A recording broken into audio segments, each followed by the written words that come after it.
So a couple videos back, I talked about how scientists were literally injecting radioactive material into rhino horns to deter poachers from cutting them off and selling them. And the reason they did that is because if anyone were to unfortunately cut one of these radioactive horns off and tried to export them out of the country, it would get detected by the radiation scanners they have set up at various airports that are used to detect if someone was smuggling any radioactive material in and or out of the country. How does that stop them from selling the horns inside their country where it is actually legal is another problem they can't fix by injecting radiation into it. But big game hunting is about as micro penis as an activity you can get. If you need to kill an animal without it ever knowing that you are aiming a gun at its head from a football field's length away to feel like a big boy, then you might want to talk to your plastic surgeon about adding some balls to your pussy, because there's no reason anyone should be killing an animal whose only predator are the bullets coming from your gun. But despite the massive amounts of negative attention big game hunting gets, because it's only done by the very wealthy, there is little to nothing anyone can do. If the owner of whatever land these animals are on decides that they want to sell time on said land to these retards, then unless we kill the landowner, there is nothing we can do. And you never kill the landowner unless they're black. Hey. But if you've ever seen Ace Ventura, then you would know how a normal person is supposed to react when they see someone as a big game hunter. Also, laughing in their face would be appropriate. But 2 days ago, articles talking about a Texas millionaire being killed by a buffalo in South Africa started coming out. And for those who don't know, big game hunting to South Africa is like what skinny jeans are to Atlanta. They're like this. But it says that 52-year-old Asher Walker spent around $10,000 on this hunting trip with the company Coordinated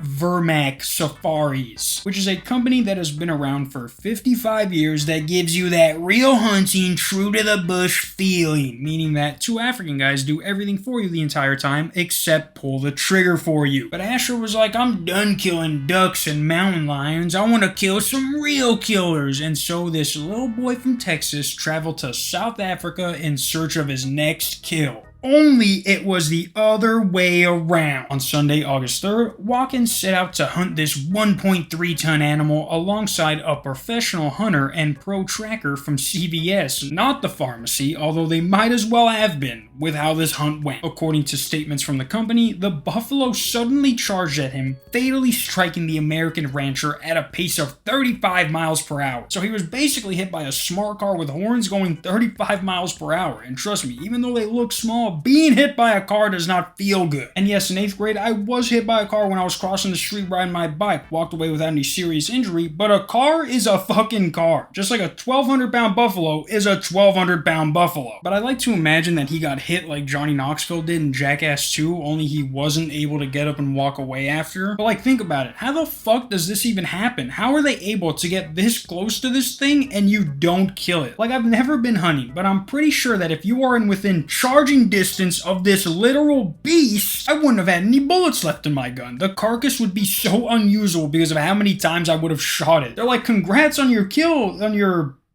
buffalo? Rhino? What is that? It looks like that buffalo had to have been no more than 20 feet from this guy. If it was able to charge at him and he wasn't able to move out of the way, that or the buffalo was hunting the hunters. He's like, hey, you remember that buffalo you shot last month? That was my brother.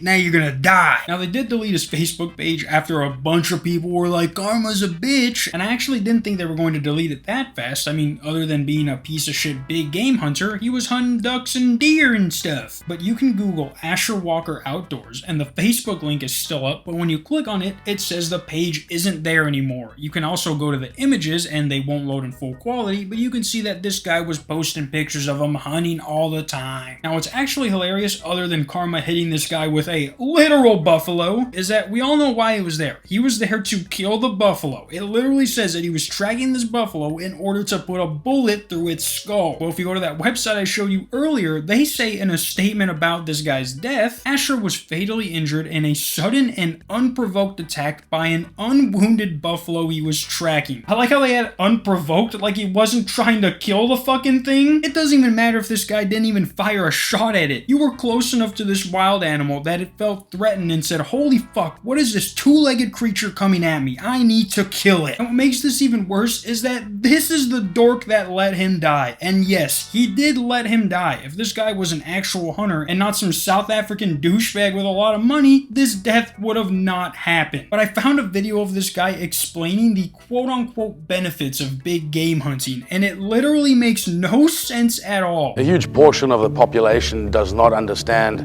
the value of hunting in terms of its contribution to conservation. We have multiple areas in South Africa that we hunt, and the hunting generates the funding that is required to protect and conserve these areas.